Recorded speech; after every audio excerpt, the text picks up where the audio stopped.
Olá pessoal, bem, eu estou aqui hoje para fazer um vídeo sobre a determinação da carga no Banbury.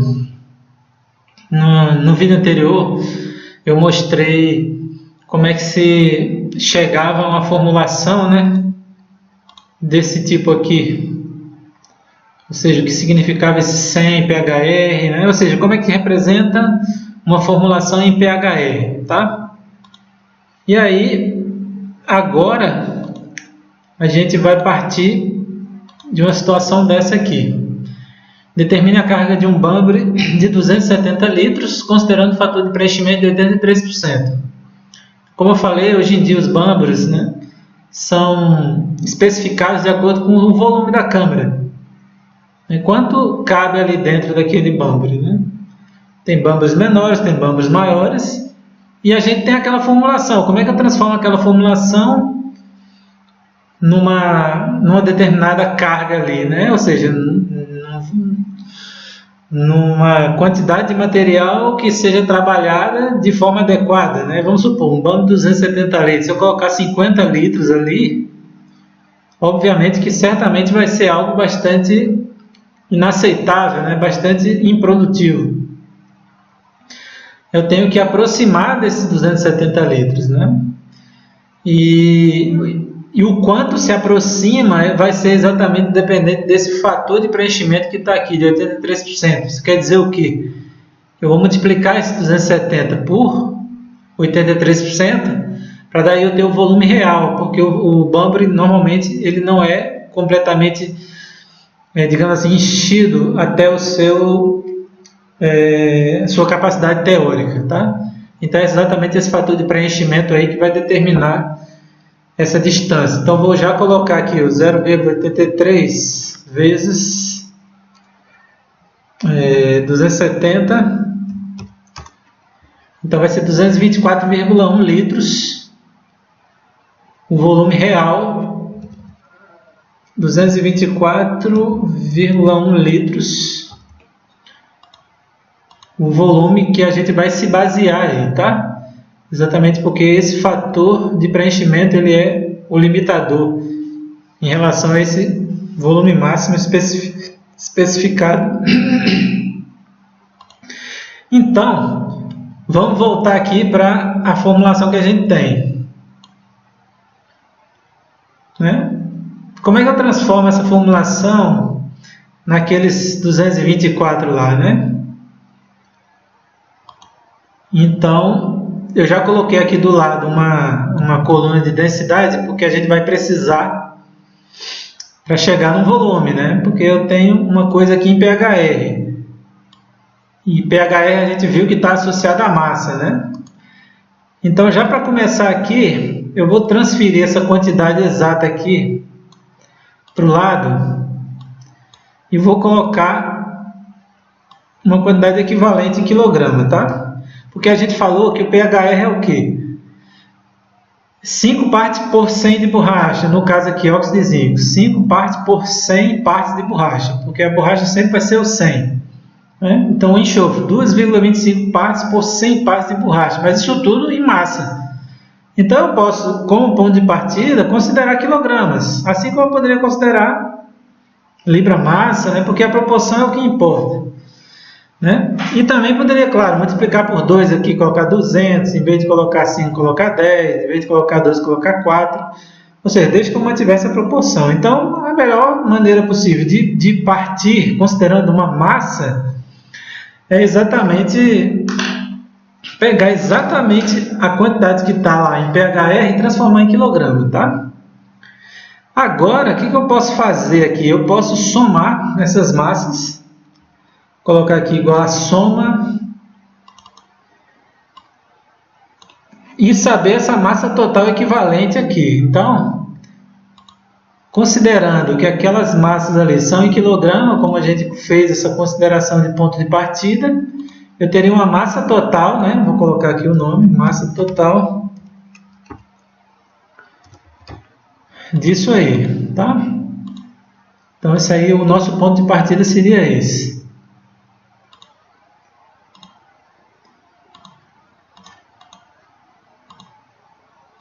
Então, teríamos uma massa inicial dessa. Agora, eu posso fazer o quê? Posso inserir outra tabela, ou outra coluna, e determinar agora o meu percentual máximo. Vou colocar percentual máximo.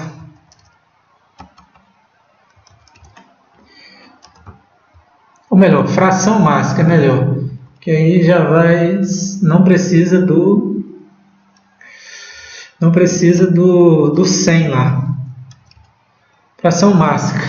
Bom, considerando a fração máxima, como é que eu vou determinar a fração máxima de borracha nesse composto? É pegar, por exemplo, da borracha, é pegar a coluna C2 e dividir pela massa total, que seria C8.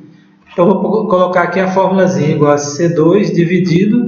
Como eu vou usar a C8, que é a massa total para todas, eu vou colocar entre cifrão aqui, tá? Colocar um cifrão antes.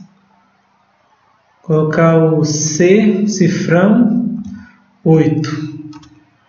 Ok, então a borracha equivale a 68%, né, da massa total. Posso pegar a soma aqui, só para ver que vai dar 1, que é 100%, né? Pegando a soma, né, de todas as frações básicas da coluna D, obviamente tem que dar 1, que é 100%. Né? Vou apagar aqui que não precisa disso agora. Então, eu sei a fração máxima de cada composto aqui. Ok. Agora, o que eu vou fazer aqui? Eu vou determinar qual o volume correspondente para essa massa de 100 kg. E para isso eu vou usar a densidade, né?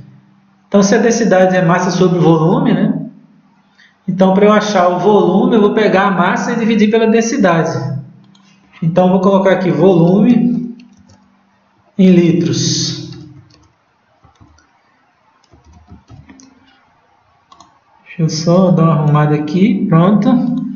Então, se eu coloquei o volume em litros ali, então, para eu achar o volume de borracha referente a esses 100 kg, né?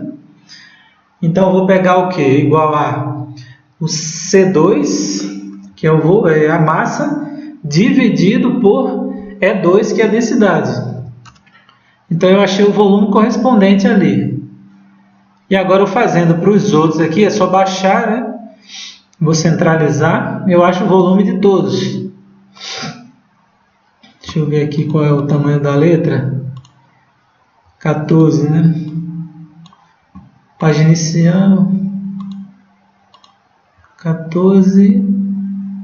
Negrito. Eu vou diminuir um pouco aqui as casas decimais. Para ficar um negócio mais legal de trabalhar, tá? Pronto.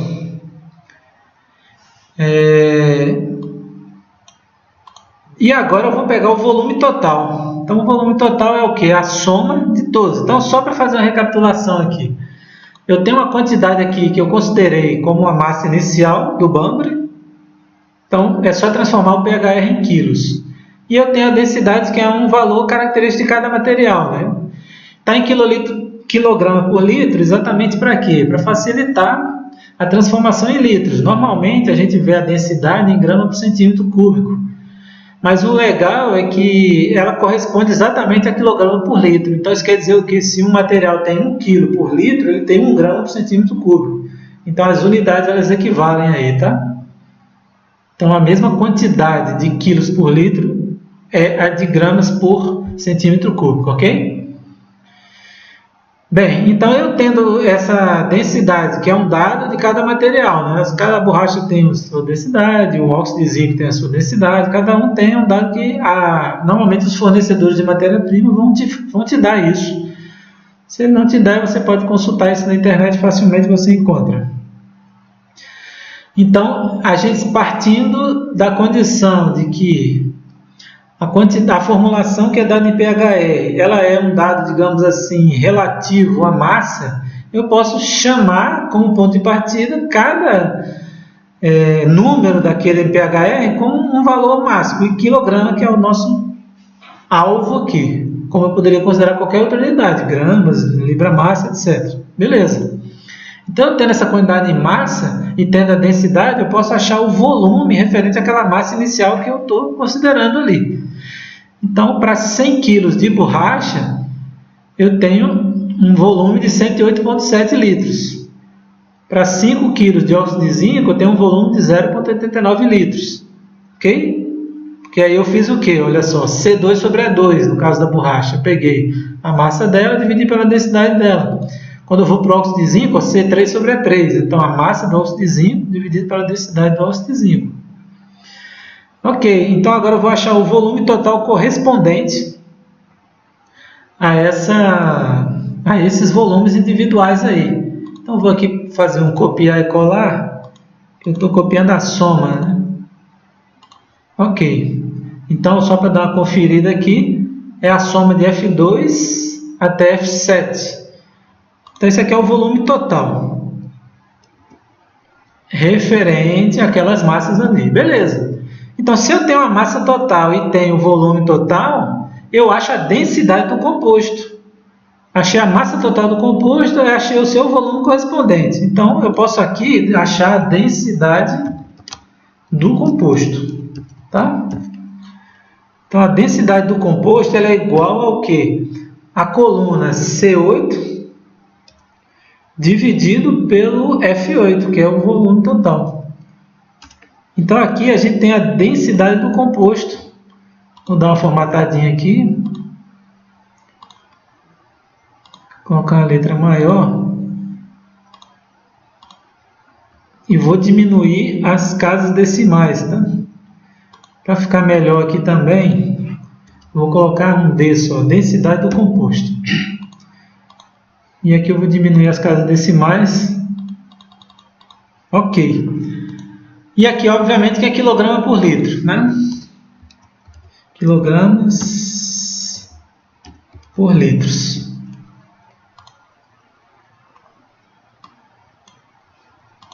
Beleza. Então, se eu tenho a densidade do composto, agora eu posso usar esse valor aí para tentar chegar, né, no volume total, que é o que me importa aí, tá? Então, como eu vou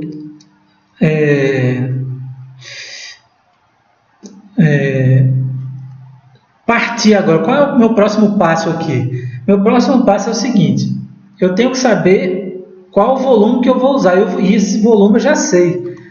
Partindo do enunciado da questão, que mostra que o bâmbaro ele tem 270 litros, sendo que eu vou preenchê-lo apenas 83% desse volume. E a gente viu aqui que isso corresponde a 224,1 litros. Então, isso aqui é o volume total de material que eu vou colocar na câmara. Tá? Então, volume do composto. Né? Volume do composto em litros é igual a, esqueci aqui, 224,1. 224,1 litros. Então, vou dar uma formatada aqui rápida.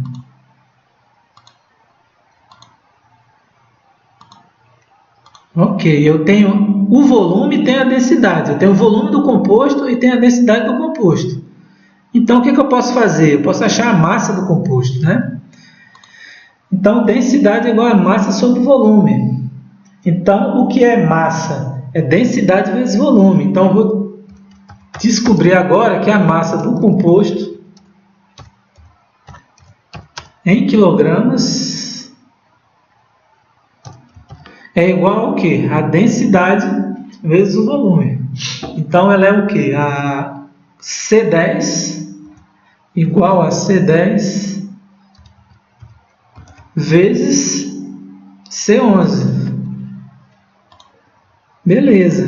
Acabei de achar a massa total do composto aqui. Então, vou dar uma formatada rapidinho. Negrito 14. Eu vou colocar uma cor aqui diferente. Pronto. Então, aqui agora está o objetivo de eu ter feito a fração mássica anteriormente. Né?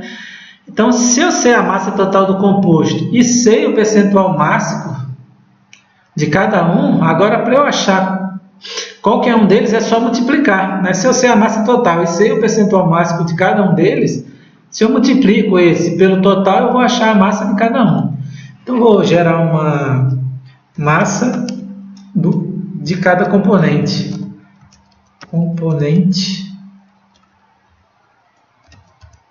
Massa de cada componente em quilogramas. Massa de cada componente, né, do bambre. Então, o que eu vou fazer?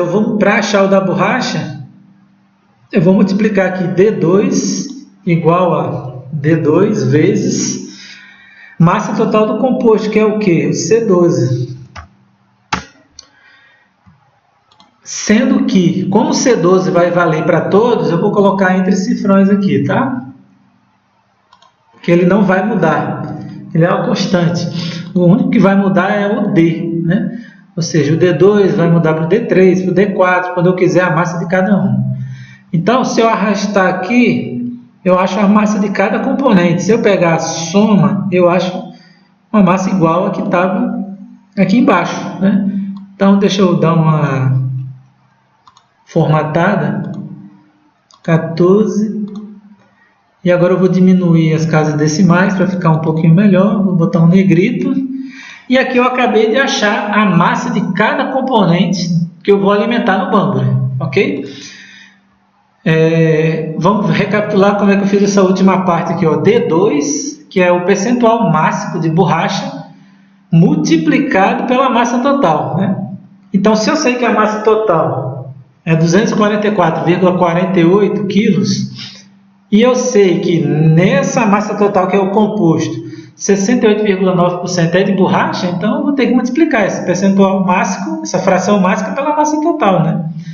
Então, se eu pego aqui o D2, que é o da borracha, e multiplico pela massa total do composto, que é o C12, então eu acho exatamente a massa de borracha que vai ser necessária lá para chegar nessa massa total do composto aqui.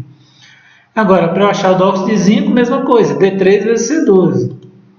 Para eu achar o do enxofre, D4 vezes C12, e assim para os demais, né? De maneira que a gente vai chegando aqui, né, na massa total e confere exatamente com o que a gente tinha achado ali embaixo, tá? Bom, então era isso aí que eu queria mostrar, como é que se determina a massa total de cada componente, tá?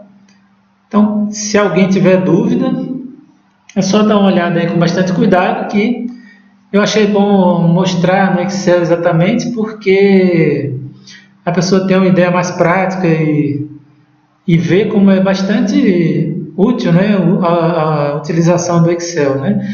Uma última coisa, né, voltando aqui para o conceito, né, de fator de preenchimento, né, por que eu não exploro, né, o volume total do bambre? E sim, existe um fator. Bem, isso aí é exatamente por questões práticas, tá? Se o bambre estiver cheio demais, ele vai operar mal. Ele vai ter dificuldade de promover a mistura. Então ele vai ficar, digamos assim, apertado, aquela massa vai ficar apertada ali, de maneira que não vai ter, digamos assim, uma circulação para envolver toda a massa nesse processo de mistura. Então vai ficar um composto mal misturado. Se ele estiver muito vazio, a dificuldade vai ser também bastante grande, porque vai ser difícil dele agarrar essa massa e levar ali para dentro.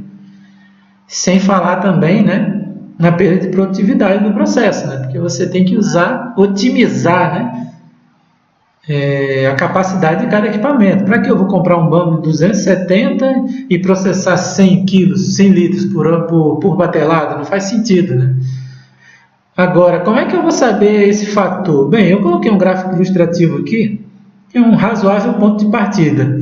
Normalmente o fator de preenchimento está entre 65 e 80 e tantos %, tá? Perto de 90. No nosso caso aqui do exemplo, chutou 83%. É um valor razoável, né? E a gente vê aqui um gráfico que dá um bom indicativo da dependência do fator de preenchimento com a viscosidade imune. Isso mostra o quê? Que para composto de viscosidade menor, o fator de preenchimento tende a aumentar. Isso quer dizer o quê? Que essa circulação fica um pouco mais facilitada. se a viscosidade do composto é menor e, portanto, eu posso usar o bumper um pouco mais cheio, tá? Se a viscosidade do composto aumenta muito, seja pela borracha, seja pela presença de um volume grande de carga, né? Então esse fator de preenchimento tende a ser um pouco menor, tá? E depende de alguns outros aspectos, como inclusive a temperatura e até a pressão do pistão, tá ok? Então aqui é uma boa dica e para empresas que trabalham sempre com isso, elas sempre vão ter um histórico, né? Elas sempre vão ter um histórico ali. Você pode usar alguns conceitos, como eu falei aqui. O polímero tem massa molar mais baixa? Tende-se a ter um fator de preenchimento maior. A viscosidade mais baixa está associada a quê? Está associada ao processo de síntese, né? Alguns processos de síntese você pode controlar de maneira a ter massas molares menores, massas molares maiores, e outras borrachas são, em regra, sempre sintetizadas numa condição tal que você sabe que se elas são de alta massa ou de baixa massa molar, tá ok? Então, é uma coisa que no dia a dia as pessoas já tendem a ter esse fator de preenchimento ideal, né, para cada tipo de borracha. Se não tem, pode ser interessante consultar a literatura e usar como ponto de partida um valor citado na literatura, e pode também fazer alguns experimentos, né, algumas tentativas e erros até se chegar no fator de preenchimento ideal. Tá ok? Então era isso aí que eu queria falar nesse vídeo. Uma boa noite para todos. Qualquer coisa eu complemento se eu sentir que faltou algum detalhe. Tá ok? Até mais então. Bom, gente, eu voltei aqui para falar umas 3 coisas rapidinhas sobre o complemento desse vídeo aí. Um aspecto é a quantidade de casa decimal que tem ali, né? Quando a gente faz trabalho assim no Excel, né, você não tem limitação da quantidade de casa decimal presente ali naqueles números, mas quando você vai para uma pesagem, muitas vezes a balança é limitada, né? Muitas vezes não, em 100% das vezes ela vai ser limitada em relação àquela quantidade de casa decimal que tem ali. Então, para um operador, é importante não entregar, né, dados, né, de massa, né, que o cara vai pesar cheio de casa decimal assim. É bom você tomar uma decisão antes, né, de arredondamento. De repente, os compostos que têm massa maior, você não se preocupando muito em fazer um arredondamento mais grosseiro, e os que têm massa menor, você tem um cuidado. Às vezes faz uma pesagem até numa balança de mais precisão em laboratório, né? Isso aí depende muito do processo, depende dos equipamentos disponíveis, né? Mas em regra é isso. Quando os compostos têm massa pequena, você faz uma pesagem, uma balança de mais precisão. Quando o composto tem uma massa maior, você faz nas balanças no próprio equipamento, balanças mais grosseiras, digamos assim. Mas obviamente, se for uma empresa de muita tradição, que trabalha com isso em grande escala, isso aí já vai estar tudo resolvido, né? E não vai ter nenhum questionamento em relação a isso que eu estou dando aqui, né? Um outro aspecto importante do vídeo ali, né? Eu acabei em um dado momento citando volume total, mas era massa total, né? É uma bobagemzinha que isso faz parte de um vídeo, né? Quando você está gravando ali no automático, né, você não vai ficar cortando, voltando atrás, mas quem acompanhou o vídeo inteiro vai perceber que quando eu disse que ao determinar a densidade do composto eu ia partir para determinar o volume total, na verdade eu estava pensando na massa total, porque o volume já tinha sido determinado a partir do volume da câmara e do fator de preenchimento, né? E uma terceira coisa que eu queria falar era o seguinte: se você observar, né, e eu não falei isso em nenhum momento, mas está bem implícito na forma como eu determinei ali, que o volume acaba sendo considerado uma coisa aditiva aí, né? Ou seja, se tem 1 litro de borracha com 1 litro de negro de fumo, com meio litro de óxido de zinco, e eu juntar os 3 vai dar, eu nem sei se falei 1 litro, 1 litro, 1 litro, né? vai dar 3 litros ou 2 litros e meio se eu falei meio litro com óxido de zinco. Ou seja, eu estou querendo dizer que é aditivo. Mas, obviamente, que nem sempre os compostos se comportam assim, né? Às vezes, um volume de um com o volume de outro não é a soma dos dois. Às vezes, eles se interpenetram ali e o volume dá um pouco inferior. Mas isso aí é uma coisa que é uma tradição, né? Se faz essa utilização e não deixa de ser um fator de correção para isso, o próprio fator de preenchimento, né? O fator de preenchimento ele pode dar uma correção aí para aproximar. O objetivo no final das contas é o quê? É otimizar esse volume para que o Banbury opere na sua capacidade máxima possível de maneira, digamos assim, mais produtiva, né? Mais produtiva, ou seja, tem que colocar um dado volume ali que seja o máximo, mas que o equipamento opere bem, né? Que ele não tem aqueles problemas que eu falei de misturar ruim porque a carga está muito apertada, ou então porque tem pouco material e tem volume sobrando na câmara, volume de vazio, né? E de repente ela não vai conseguir agarrar esses compostos e fazer uma mistura adequada, tá ok? Era basicamente essas coisas aí que eu queria fazer como complemento, né? E é isso, fechamos o vídeo aqui.